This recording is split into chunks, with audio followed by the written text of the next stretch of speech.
काश मैं तेरे हंसी हाथ का कंगन होता।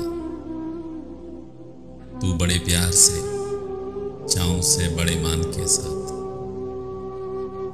अपनी नाजुक सी कलाई में चढ़ाती मुझको, और बेताबी से फुरकत के खिज़ां लम्हों में तू किसी सोच में डूबी जो घुमाती मुझको। मैं तेरे हाथ की खुशबू से महक सा जाता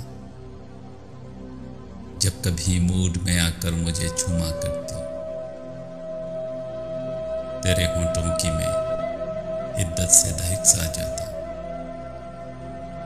रात को जब भी तू नींदों के सफर पर जाता।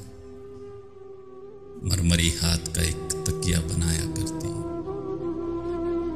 मैं तेरे कान से लगकर कई बातें करता, तेरी जुल्फों को तेरे गाल को चूमा करता।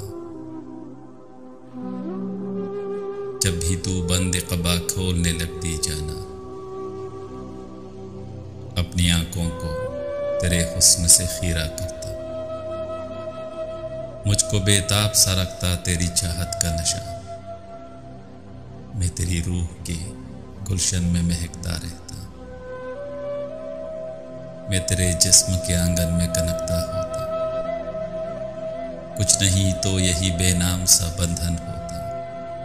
काश मैं तेरे हंसी हाथ का कंगन होता।